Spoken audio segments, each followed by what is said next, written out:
What is up, you guys? Welcome back to Me and TV Reviews. I am your host, Mo, and today, today, my inner dark child is screaming because Wednesday is back, y'all. This is season 2, episode 1, titled Here We Woe Again.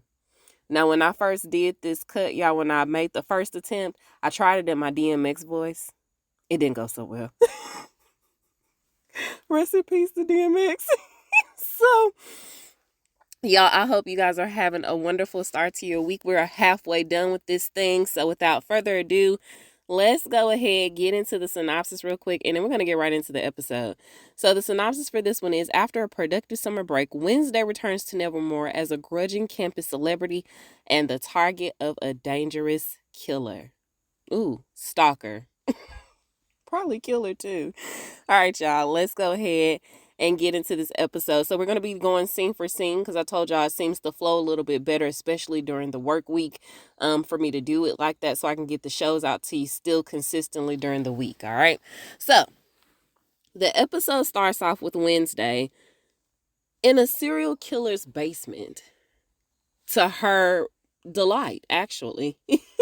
And so she's talking to us, talking about, this serial killer really think he got something up on me. He think I'm finna be his next victim. But oh, baby, little do he know I got a whole bunch of tricks up my sleeve for him, okay? But let me go ahead and back up and tell you how we got here. So we rewind to 6 weeks ago, where she was finally able to psychically pinpoint this serial killer's location. Now, his name is the Kansas City Scalper because he abducts women.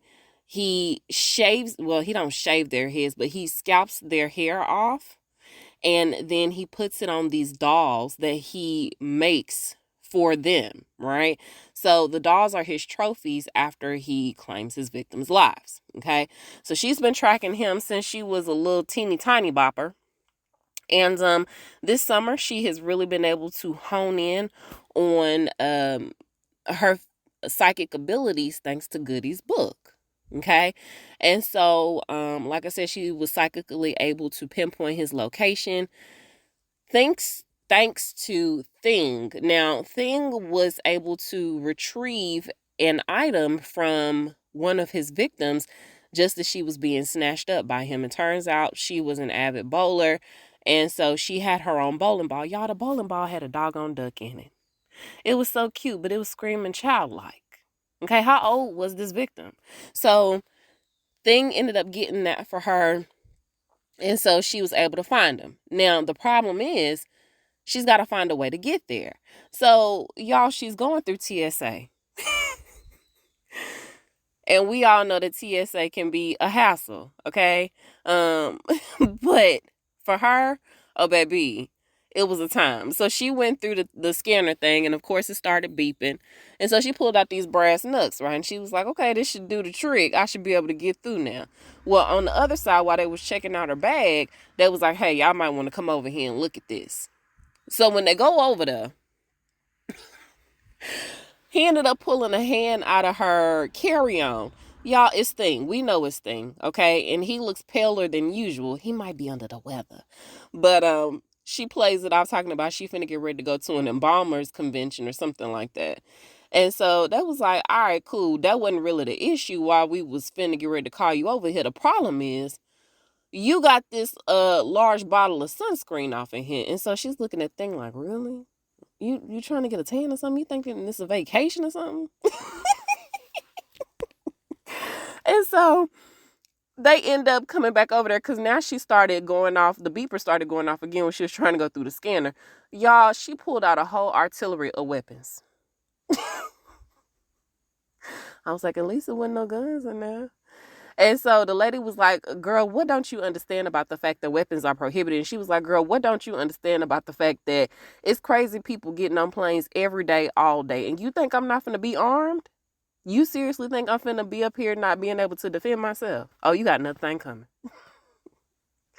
So I don't know how she got there, y'all. And honestly, I think they just made her leave her weapons behind. I was like, damn, they didn't arrest her.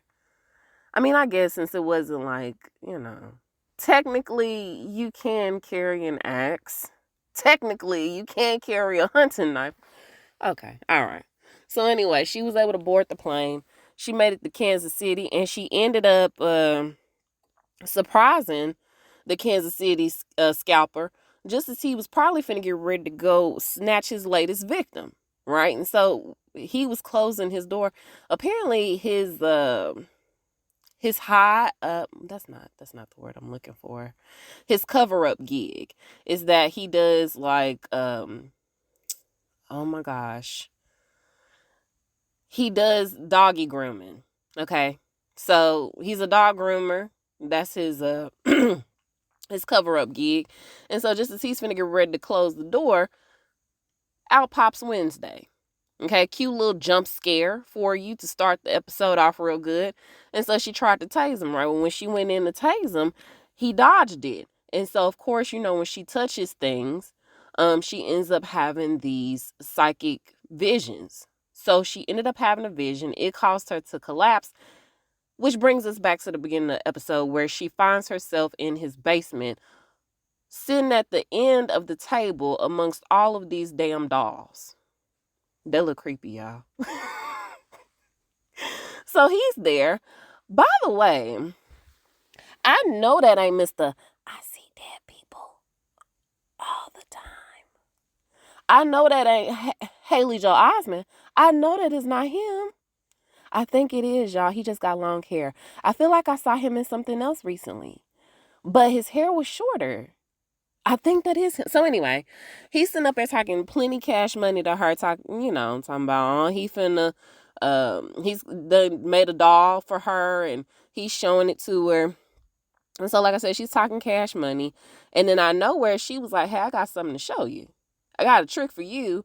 And then out pops Thing. Now, Thing goes on the attack for him, and this distracts him enough for her to free herself from the ropes that he had her tied down with. So, of course, she ends up taking over where Thing left off. She scalped him, and she made his ass front page news. Okay? The Kansas City scalper has been scalped and exposed. So now that her summer is complete, it's time for her to head back to school. Now, they're in the car. And of course, this is a family thing. And so she ends up forcing Pugsley to work on his target practice because his aim is not so great. And it's always sucked since he was a little boy learning how to be potty trained. So she forces him to zap the upcoming stop sign or risk being ejected from the car. And so he didn't think that she was serious. And Gomez was like, baby, I rerouted the wires. I had Lurch reroute the wires. So if you can't do it, you going through the air. You going soaring. Okay? You going for a flight tour. And so luckily for him, he ended up zapping the stop sign. But of course, quickly after that, there was a multi-car pileup because they ran the stop sign. Now, elsewhere in the woods, because they are traveling through the woods, there's a guy who's waiting for his lady love, and he's playing the theme song, what seemed to be of the 90s rom-coms. Kiss me under the moonlit twilight. That, okay? That's Freddie Prinze Jr., that's She's All That, all of those types of movies, okay, from the rom-coms. I love the song. So as he's waiting on her, she soon approaches. And she runs up to him and gives him this big old hug, right? So they're canoodling and making out in the woods. And unbeknownst to them, no, there's a guy that's also out there snapping up pictures of them. Turns out he's a PI, y'all. Okay? And so he just is snapping it up. So then he hears a noise. So he turns his head and he ends up seeing, I believe, a raven or a crow. I think it's a raven. So he was like, oh, okay, that's weird. The raven ended up being a whole flock of ravens. And so they started coming at him, right? They started going for his head. So he ducking and dodging, trying to get to the car. He finally make it inside the car. Why he turned around and it's a gang of crows or ravens in the back. Needless to say, he did not make it out alive. Okay? They had his eyeballs for lunch. But we'll get to that. So before they ended up pecking him to death, he had left a recorded message for whoever, saying that he believes that they're on to him. We don't know who they are, just know that somebody's on to him. But all the necessary evidence that is needed for whatever he's spying for is going to be in the bullpen. Okay, so then after that, like I said, he was doomed for death.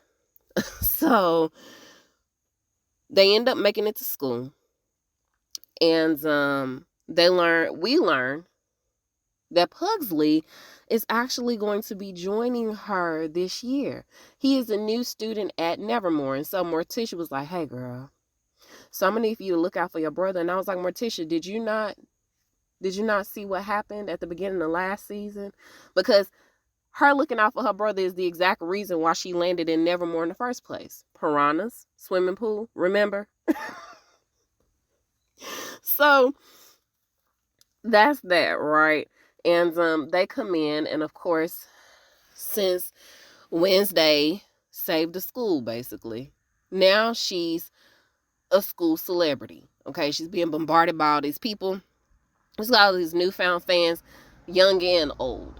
The young girls is coming up to her, Wednesday, can I have your autograph? And Bianca has to come over and use her siren techniques to get the little girls away. Go ahead, be gone. Okay, be gone, groupies. So then she ends up running into Principal Dort, the new principal, and he seems hella nerdy, y'all, but very suspicious. Okay, I don't know if he's a friend or a foe at this point. Probably a foe. And so he badmouths Principal Weems because she fudged up last season. Okay, but hopefully we'll see how he turns out. So as that's happening, Wednesday ends up he had invited her to their bonfire event. Apparently he wants to bring that back to Nevermore because they used to do it in the past. I guess he might have been a student there or taught there. And so he wants to bring that back, and he wants her to be the guest student, all right, to honor her. So she was like, I'll think about it. And she goes up to a room that she shares with Enid. Now, when she gets there, y'all, they figured out where her room was. She's got all of these notes and letters of admiration talking about, Wednesday, we love you. You're our hero. You saved the school. Drawings. It's cute. Absolutely cute. Wednesday absolutely hates it. So she tears all this shit off her door. And when she comes in, y'all, it's a whole house party happening. Y'all, Enid done invited the whole damn wolf pack, it seemed like. Okay? So she tell them they gotta go. Now, before they leave, we see her talking to this dude named Bruno. Oh, yes, we talking about Bruno in this show. So she's telling Bruno that she gonna see him later at the loop-in. I was like, oh, okay, Enid. Okay, girl. So when they finally have the room back to themselves, of course, Enid is excited to see her friend. Oh, baby, this school year is finna be epic. Okay, Enid has had a wonderful summer. She even brought her something from Lupin Palooza or something like that. It is an item of clothing, and no, it's not a snood. But it is something. But Wednesday has come bearing gifts as well because she missed Enid just as much as Enid missed her. Y'all, she ended up giving her one of them creepy ass dolls from the scalper's house. And so she was like, this is kind of creepy, but at least the hair is fluffy. And she was like, yeah, that's because it's real human hair. I was like, is it cold or is it warm out there? Because it's probably cold, because if it was humid, it would probably be freezy right now. So she was like, oh, hell no. She ended up tossing that doll real fast. So, of course, Enid starts to tell her all of the stuff that she aspires to achieve this school year. Like, she wants to really establish her position in the pack. She also wants to be the captain of the dance squad, and she wants to do something else. And so she was like, Wednesday, what you trying to do this year? And she was like, girl, this book, I was trying to get it published. So turns out there's a lot of notations that they made for her to make possible changes in the book. And she was like, oh, hell no. This was 2 years of my life. I'm not changing anything for anybody. Okay. And so just as they're finna get ready to put up their stuff in the closet, y'all, out darts an arrow. Literally almost took off Enid's head had she not moved out the way. Or at least would have went straight through her skull. So, it ends up landing like on the side of the room. And it's got a picture attached to it of Wednesday talking about, yeah, Wednesday, I'm still watching you. And so Enid was like, damn, girl, you got a stalker? Yeah. You jealous? So just then, Wednesday ends up, let's go over to Pugsley. So Pugsley is being showed his walk to his dorm room by his parents. And y'all, Gomez is having the time of his life. He is so excited. He's more excited than Pugsley. This is definitely a nostalgic trip back down memory lane for him. He remembers putting up some of these banners. Y'all, he's just having a good time. I love Gomez. So, it turns out Pugsley's roomie for this year is Eugene. Now, his mama was a little skeptical about him coming back, but Eugene insisted that he be here. Okay? You better be safe, Eugene. Now, Eugene done had a growth spurt, y'all. That voice done got a little bit deeper. The glasses are still glassing. Okay, but his hair done got bigger. Y'all, Eugene got braces. Did he have braces last year? I feel like he probably did. But the hair. And he done got tall and lanky. Y'all, so yes, Eugene has hit a growth spurt. So while, yes, both Pugsley and Eugene are outcast in their own rights, Pugsley has the gift of electricity like Uncle Fester. And Eugene, we learn over the summer, has been able to hone in on his skills to control insects and, well, at first it was the bees, but now he's able to control insects. And so Pugsley go over there because Eugene got his little, I don't know what type of insects them was. It was some type of bug. Caterpillar. It was not a caterpillar, y'all, but that's what it looked like, okay? And so Pugsley go over there and look at the display, and he was like, oh, man, it's going to be a good midnight snack. I'm going to eat good tonight. And Eugene was like, oh, hell, no, you not. Those are my pets. They're not snacks, okay? So while they're both outcasts, it seems like they're definitely on the opposite sides of the spectrum, which is okay for now. Hopefully, they do grow to like each other, and Eugene lets it be known, hey, we can hang out or whatever. We can continue to grow our bond, because Eugene was finna get ready to go hang out with some new friends. And so Pugsley was like, y'all, I got the windows cracked because I'm in the car. I did not know what that sound was. And I'm going to keep it in. I ain't going to edit it out because I hope y'all heard that too. It was loud. So anywho, Eugene was finna get ready to go hang out with some newfound friends. And Pugsley was like, okay, cool, I'm finna go with you. And Eugene was like, no, I don't need no tag along right now. Listen, I'm only here as your roommate because I owe your sister a favor. Okay, Wednesday basically saved my life last year. We cool. So I'm doing this for your sister. Okay. So Pugsley was kind of like down about that. But I mean, at this point, it is what it is. Eugene don't know him from a bag of bricks. So hopefully that'll change as the semester progresses. So Wednesday ends up, before Eugene get ready to walk out, y'all, Ajax comes, he comes in because Ajax is the new RA for the dorm this year. And so, he introduces himself to Pugsley. Eugene is asking him, hey, are you and Enid still together? Because Eugene got a crush on Enid. He ignored that question, and I feel like Pugsley asked him, could he stone him or something like that? Because Ajax is part of the stoners group. And he was like, nah, I can't do that. But if you have any more dorm-related questions, I'll be happy to answer those. But for now, I'll see y'all later. So, side note, because I did forget to mention this. While Enid and Wednesday were in their room, there was a knock at the door. It was Ajax. Now, Ajax was looking for Enix.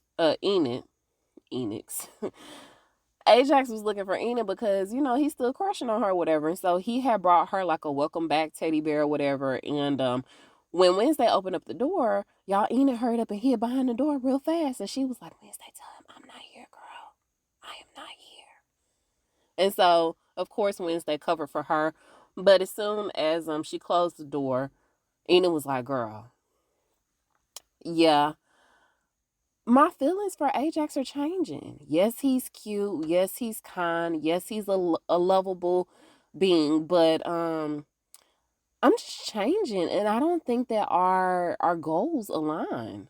Our personalities align. So Enid is basically trying to keep her options open. Now, Wednesday was like, girl, maybe you just need to have a grown up conversation about where your relationship is headed. But Enid not ready to address that just yet.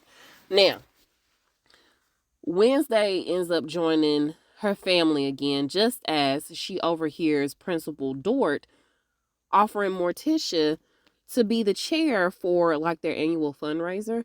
So it turns out Xavier's dad ended up rescinding his position once Xavier was falsely accused of being a serial killer from last year. Okay, so Xavier is gone to a completely different school. And of course, we knew that that was coming because I think he was the one that was in the headlines talking about he wasn't returning to the show. Okay, so that was a good way to write him off.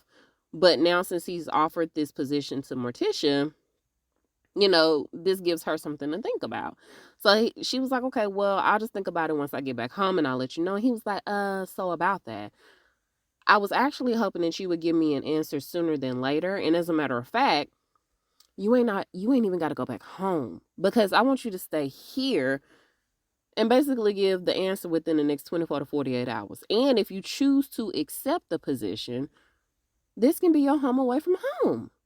And so it turns out where they're trying to put her up at least for the night, if not for the remainder of the year, is in Mrs. Thornhill's old residence there on campus. Okay. And so, of course, they talk about the decor and how dreadful it is. It's awful, y'all. Sorry. It's god awful. Okay. And so after he leaves, Wednesday is like, girl, what are you doing? And Morticia was like, well, I really wasn't thinking about considering taking that position, but seeing that you and Pugsley are going to be here and they're basically going to be empty nesters, she loved her some Gomez, and baby, Gomez can't keep his hands off of her and she can't keep her hands off of him. But she just going to be missing her kids. She going to be missing her babies. And so this will be one step to getting them closer. Now, of course, she tells Wednesday, if you feel really uncomfortable about it, I don't have to take this position. But she's definitely feeling the empty nester syndrome. I don't know if I feel that way once my kids get out of the house. As much as I talk Cash Money about it, I'm gonna be like, all right, so when y'all coming back? You gonna spend the weekend or what? So I don't know. So we'll see what happens. But for now, it seems like she's probably gonna take the position. Okay. So there was something that I forgot to mention. So another reason why Morticia is wanting to probably keep a closer eye on Wednesday is because when Wednesday has been having these psychic visions, now that she has fully tapped into her whole potential with using the book that Goody Adams had left her or had wrote, when she has these visions, she gets these blood streaked tears that are black. They're not even red. Okay. And so when Morticia was talking to Wednesday, she sensed that something was wrong with Wednesday, but she's not telling her exactly what that is. She's keeping this a secret from Morticia. And she swore things to secrecy that he wouldn't tell Morticia because he's also noticed these blood streaked tears. And so has Enid. So I think Yeah, as a matter of fact, Enid saw it when she grabbed the picture after an attempt was almost made on her life. She grabbed the picture because she was trying to see if she could psychically pinpoint earlier in the day if she saw somebody stalking her, but she didn't see anybody. But as a result, the the tear stains appeared, and Enid was like, "Girl, are you okay?" And so of course she looked at thing. And so that's another reason why she wants to stay close. Now, Wednesday just happened to look outside and see that there was a body being carted off. And of course, there was a small crowd there looking, but amongst the crowd was ex-sheriff Galpin. Okay. So, turns out his homeboy Carl was the victim, and him and his homeboy was working this case together. Now, Carl had got word that something was happening that was gonna negatively affect the outcast, and because Tyler is an outcast, now he has a sense of empathy towards the outcast, and so he's doing everything that he can to prevent this from happening. Right? Well, apparently, they got to Carl. Okay. And so now Galpin is feeling a way about it. And now that Wednesday is back, he needs her help. And so Wednesday was like, girl, I don't have time for this. Now you want to help us? All because your son wasn't out. That is so funny, because had you had that keen sense of investigative skill, then maybe your son wouldn't have caused as much chaos and mayhem as he did before he got locked up. And so he was like, okay, well, you ain't no different, because, I mean, as much as you say you don't want to be around these parts, here you are showing up. Okay, like a moth to a flame. So somewhere deep down, you like it too. I could sure use your help if you ever change your mind. So then we go over to what's that baby name? Ajax. Now, later on that night, as the sun has set, Ajax gathers the boys from the dorm to listen to the tale of the skull tree. Now, they tell this tale the first night of every new year. And this tale is basically about a guy who was this outcast, but he was a genius. Okay. And unfortunately, because of, I guess, a medical condition, he only had a couple months to live. And so he ended up creating like this metal heart, right? And so he created this metal heart that kind of ticked like a clock. And before he passed away, he had them cut out his heart, because I think it was like a heart condition. He had some people help him remove his actual heart and replace it with this artificial clock heart, right? And so it would like it worked. So he lived for years and years after that. And so he became like this very beloved person on campus, because he would create all of these ingenious creations, right? These very inventive creations. And so, of course, people loved him for that. They thought he was so smart. And the more and more he created, the more risk it required, right? Because it just kept progressively getting riskier to perform these types of experiments that he liked to do. So the experiment, he met his match that one day, and it took him out. Okay, blew him out the top of the tower, and he plummeted to his death. Now, he ended up saying that he's buried somewhere on campus close to the skull tree, and it does kind of look like a person. And so, of course, the tale goes, if you go out there at night and you listen to the left side of the tree, you can still hear the heart ticking. And so, of course, the boys are just listening, but Pugsley is very intrigued. So he gonna go out there. It's just a matter of time, and he probably gonna get Eugene to help him. So he as that's happening, Bianca has been summoned by Principal Dort. Now, Principal Dort is asking her to come talk to him, because he wants her to be the fundraiser gala student liaison. Okay, because he sees all this charisma um, that she has. You know, she's really good with the students, very gifted. But this is all a ruse. This is a manipulation tactic because once she tells him that she's got a lot cut out on her plate already, she's got a heavy plate already for the school year. She's not sure if she's going to have time to be the student liaison, although she's very honored that he would offer her the position. She just doesn't have the time for it. So then he ends up strong arming her, and it seemed like it was like a not a manipulation tactic, but when he turned around and the way that he was looking, y'all, I used to watch wrestling. Why did he look like Vince McMahon? This is some shit that Vince McMahon will pull. For real. And, so he was like, hey, girl. So I just want to tell you that I know that you a siren, and I know that sirens are capable of persuading people to do things that they probably would never, ever do aside from that. But that's what I'm gonna need you to do. Okay? I'm gonna need you to use your powers of persuasion in order for us to get this money up. Now, I know you here on a scholarship. Okay, so if we don't meet our financial goal, just know that your scholarship may be pulled. So he's basically forcing her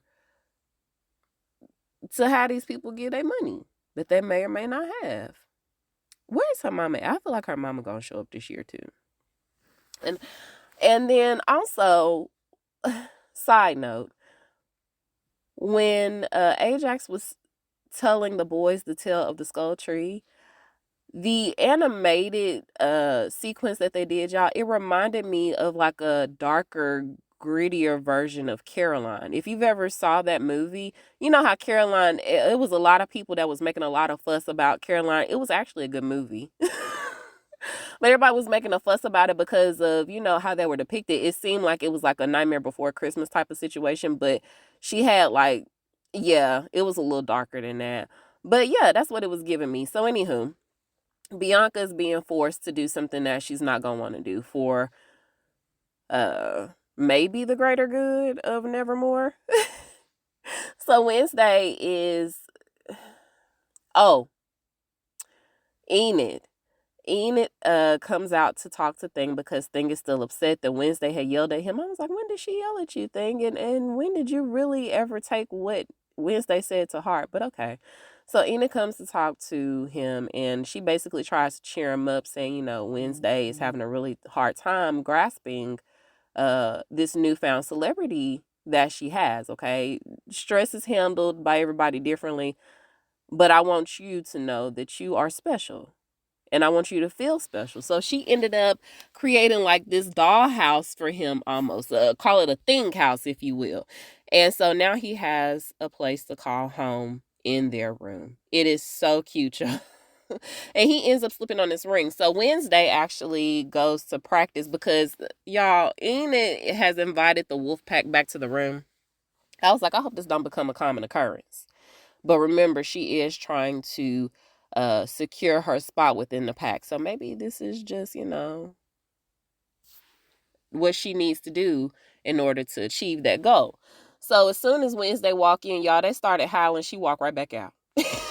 And she went to go practice on her cello.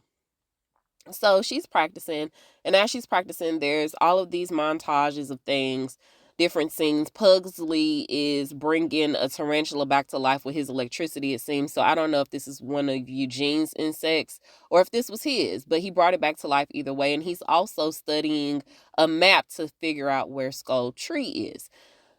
As that's happening, Morticia is looking over this notebook from her sister, Ophelia. Now, she told Wednesday earlier in the episode that Wednesday reminds her so much of her sister because her sister, I guess, they have different animals that represent like they have different spirit animals.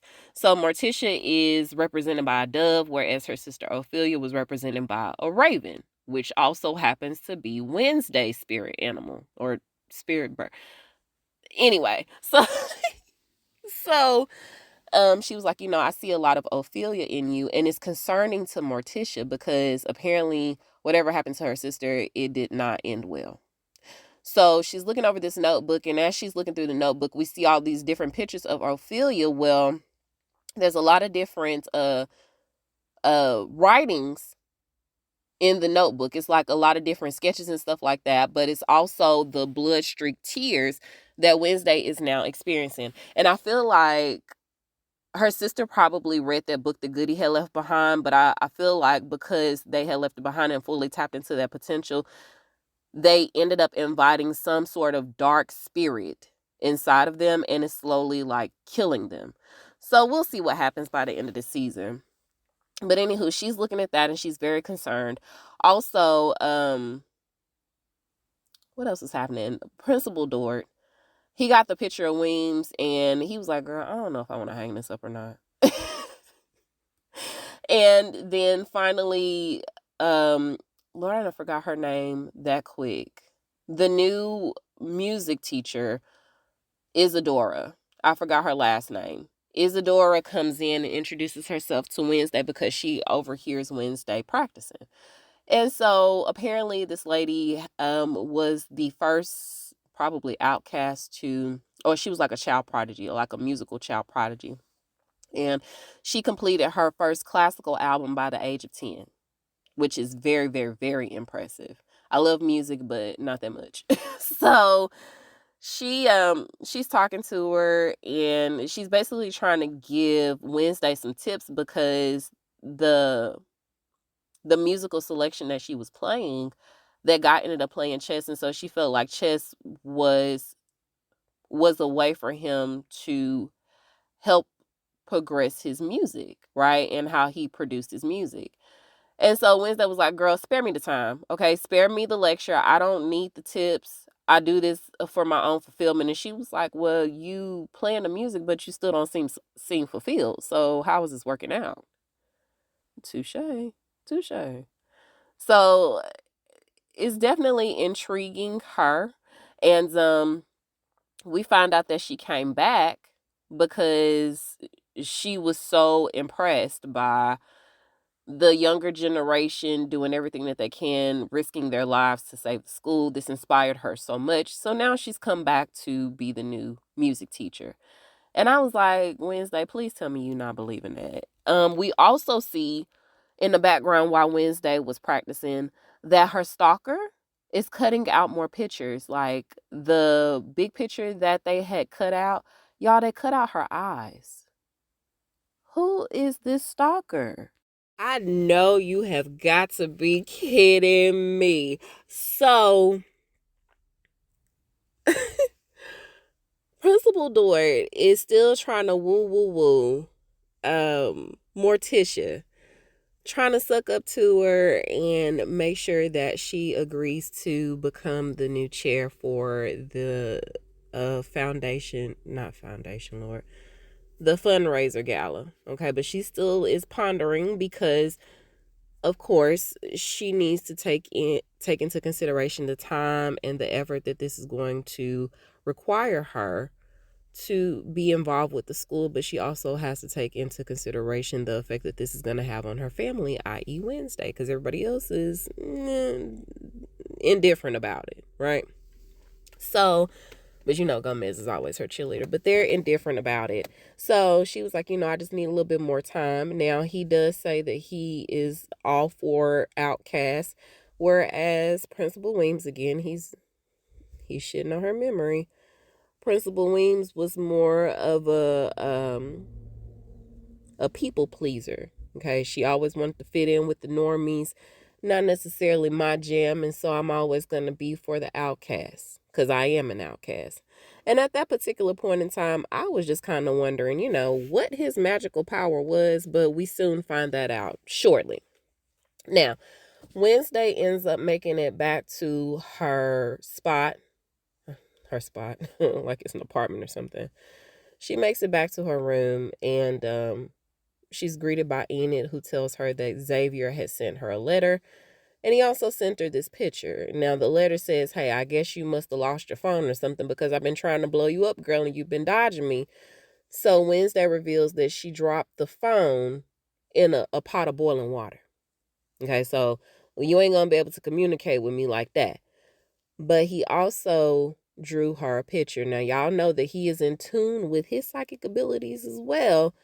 And he don't know how this picture is gonna play out, how it's gonna present itself when the time comes, but he had this picture pop into his head of Wednesday with the bird. Now, ex-Sheriff Galpin had told her, hey, you better be careful because the birds are always watching. Why was the picture a picture of a bird sitting on top of a tombstone?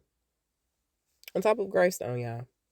And so Wednesday was like, that's weird. And it was very vivid because it was the same bird that she had saw earlier in the episode when Carl, the victim, Carl the PI, was being carried out. So she ends up looking over at Thing, and she thinks that he's the one that's like typed up this letter. And she was like, wait a minute, she be using my typewriter without my permission? No. So it turns out her stalker ended up being able to get into the room, typing up this letter, and had left like the first part of the letter inside the typewriter. And then it had mentioned something about her manuscript. So then they ended up getting the second letter, which basically told her that the manuscript had been stolen by the stalker and it was going to go up in flames at the Pyre Festival for that night, which means that Wednesday has got to hurry up. She probably didn't feel like going to that event, but fate had other plans for her. So here she is. So it's a whole it's a whole event, okay? What's that lady name? Capri. Miss Capri ended up leading them through the school's y'all, I am having such a brain fart today. Through the school song, and it was a cute song. Okay, oh boy, that's a siren with Bianca and then was really getting into it. When I tell you, his vocals was coming through, Bianca was like, hey, you need to tone it down. You're doing a little too much. You're putting a little too much on the song. Okay, tone it down. So they get through the school song, and then Principal Dork, y'all, he is a dork. I'm gonna call him Principal Dork. So Principal Dork ends up putting on this song by Bruce Springsteen, American Outcast or something like that. And he starts dancing, really trying to rally up the crowd, and they don't really see it for this man. Okay, but we find out that his special ability is fire. Now, before we get to that part, Pugsley ended up meeting up with the rest of the guys from his dorm building, and he was like, hey, so that story that they told us, that Ajax told us earlier, yeah, I'm gonna actually go sneak off and try to find this tree while the pyre is being lit. Anybody else with me? And everybody else was like, that's gonna be a no. And so he ended up looking at Eugene like, okay, man, help me out. And Eugene was like, actually, I can't go because I'm being honored tonight by Principal Dort because I helped save the school. So it's going to be a no for me too. Puzzle was like, all right, whatever, forget y'all. So Principal Dork ends up lighting up the pyre just as Wednesday is going in there. Now, the stalker had told her to meet him or her in the pyre, and so she found like some loose sticks, some twigs and stuff where obviously somebody had snuck in there. They had put her manuscript in there, but we didn't see anybody in there, right? So I guess that was sort of kind of like a setup. I don't think they was expecting her to make it out, right? So while she's getting ready to go in there, Enid was finna get ready to follow her in there just in case some stuff went left, but Ajax stopped her. Ajax had interrupted her attempt. So he was like, hey, girl, so what's been going on with you? Because, I mean, we've been back for 2 days. And, I mean, I know you was busy during the summer or whatever. And, I mean, I was busy, but we've been back for 2 days. And I feel like you've been avoiding me. What's up? And so she was like, well, I'm busy with the pack, and Wednesday always keeps me on my toes, and you got your RA thing going on, basically trying to break it off without breaking it off. Okay, she's trying to create a little bit more distance in between them. Ajax is not seeming to get the picture at this point. Okay, so Principal Dork ends up lighting the pyre on fire. It's really pretty. The kids who put the pyre together ended up, because it's like a pyre made to look like a raven, right? For Edgar Allan Poe. So anywho, the kids who had made the figure ended up like using their special abilities to separate the raven from the base of the bonfire, and it started flying through the air, right? So everybody's like, ooh, ah. While Wednesday is under there trying to get her damn manuscript. So she ends up getting it, and it's really hot up under there. But she makes it out just in time. Okay. So as she's rolling out, or before she had made it out, Enid was like, girl, you taking too long. I'm finna go get some help. So she went to go try to have Principal Dork put the fire out.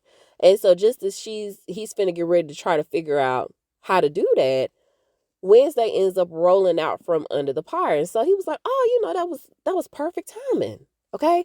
And so he gives like this little speech to kind of get her up there.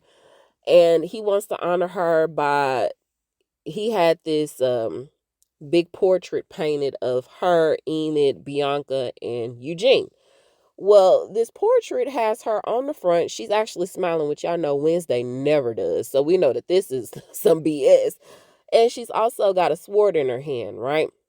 Now, he had also talked about disbanding the nightshades. We're all nightshades. We're all going to protect the school. And Bianca was like, what the hell? Now, she already feeling away because he done kind of forced her into being the student liaison, which she didn't want to do. And then you talking about disbanding my special group. No, I don't like that neither. So then Wednesday goes up there and she initially gives like this pep talk. And the kids are like, yeah, yeah, we love you, Wednesday. We're all nightshades. We're all outcasts, forever, nevermore. so, so just then, as the crowd is calming down, she was like, y'all all stupid. Y'all all stupid for believing that I was serious about what I just said. I just fed y'all a bunch of BS and y'all just lapped it up like some damn dogs. You idiots. And she was like, first off, I'm going to tell you, because you don't know me that well, Principal Dork. Don't be putting me up on the pedestal, because every time you put me up on the pedestal, I'm going to burn that bitch down, okay? So she ended up taking the torch that he had lit, and she lit the portrait on fire, y'all. Went up in flames. She dropped it, and she walked away, right? So as that's happening, y'all, Morticia and Gomez already knew what it was finna be. when he pulled the cover off that picture, they was like, oh, no. The look that they gave each other was priceless, y'all. So it was only a matter of time. Now, mind you, Pugsley had snuck off. Y'all, he got to the skull tree and he got close enough where he could hear the ticking heart, right? Well, something happened. Well, a bat ended up scaring him, right? And so when the bat scared him, it threw his balance off and he fell on the ground. And of course, since he's got that static electricity ability, or the electricity ability, it shocked the ground. But when it shocked the ground, y'all, it woke up the guy that they were talking about in the tail. But now he's like zombified. It honestly looks like he's a hide. Or maybe, most of his muscle was gone. But he was great. He looked like a hide, y'all. He really did. So anyway, Pugsley is happy because, he ain't making no friends in his dorm room. He damn sure don't have a friend in Eugene just yet. So maybe he can have a friend in this zombie that'll do his evil bidding. Maybe.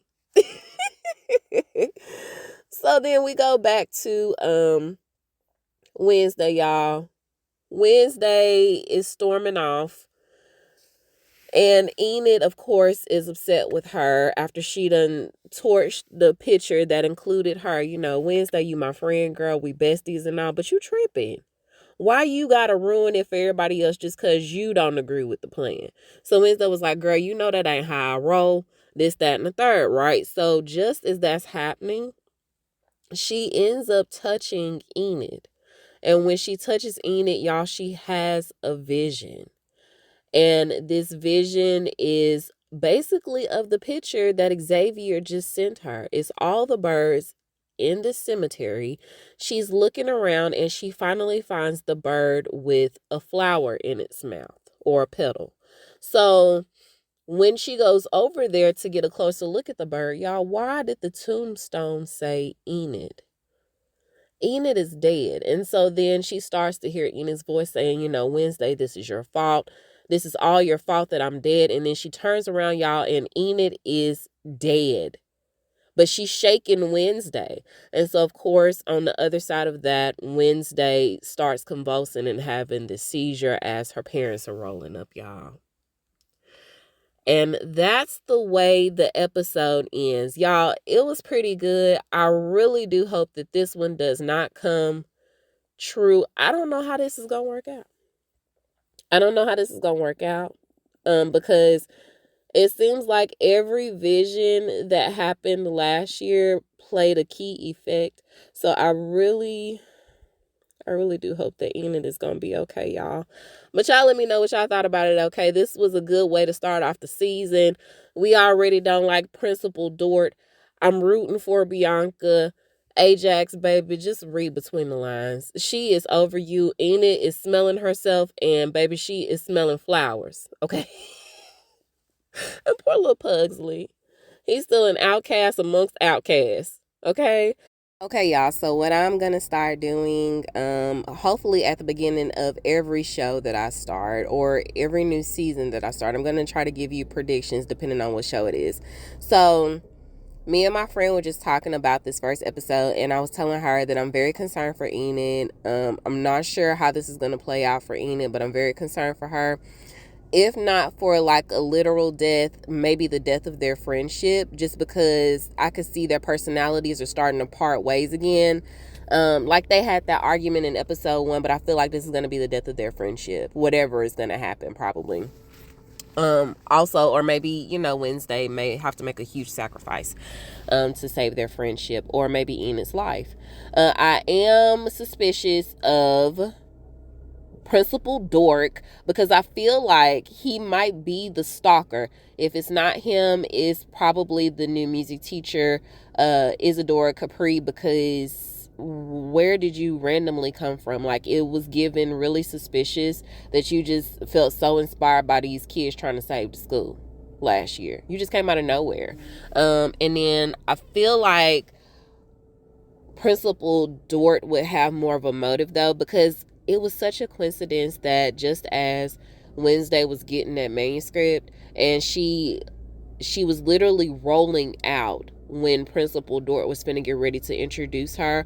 So I don't know what his true intentions are as far as like possibly stalking her. I feel like he may just really be trying to do things for the sake of the school. Or he might have like a more personal agenda regarding himself, as far as like how he's portrayed by the school, or how he's hoisted up on a pedestal by the people at the school. That might be the motive. I'm not sure at this point, but I feel like the stalker is one of the two. More so him than her. Like I said before, Morticia's going to figure out the thing with the blood streak tears. And I feel like her sister was taken over by a bad spirit based off the book. And I'm pretty sure they'll be able to save Wednesday in time. Pugsley with the zombie thing, I do feel like because he is an outcast amongst the outcasts, that the zombie is going to be a friend for now until it gets out of hand. It gets out of his control, and he's going to have to seek help from somebody else. Okay, but we'll see who that person is. I'm trying to think if there's anything else. You guys let me know what you guys thought about it, okay? You can reach me at Me and You TV Reviews on Facebook and on Instagram. You can also reach me at My TV Reviews Podcast without the S on the end at gmail.com. Shout out to Kelly, because the entire time that I've been doing this podcast, y'all, nobody has reached out to me via email. I've got an Instagram post. I don't even go on Facebook, so I need to quit putting Facebook in there. But I've got a really close friend, just through her reaching out on Instagram, but yeah, and I'm not ashamed to admit it, y'all. I don't really get a lot of interactions, but when they do come, I try to be super quick about interacting, just in case y'all want to, keep the conversation going. I'm all for conversation. So Kelly recommended some more shows to me, and the one that she reached out to me for wasn't even Wednesday, of course, right? It was for a different show, Smoke. Y'all listen, if you are not watching Smoke, what are you waiting on? That show is so good. Shout out to Journey Smollett and whoever the hell is playing Dave, because when I tell you that dude is a narc, I don't want to slaughter that man's name. But it's a good show, y'all. She recommended some more shows. So shout out to you, Kelly. I am definitely going to respond to your email today. I hope you guys have a wonderful rest of your day. Please, if you like what you hear, rate and review your girl. Okay, the ratings are coming in a little bit more frequently now, so I definitely appreciate that. But if y'all find it in the kindness of your heart, go ahead and write a review for your girl so I can shout you out on the podcast. That's it. I love y'all. Y'all please stay safe out there. And until we meet over the airwaves again, I am Mo, and I'll talk to you guys soon. Bye.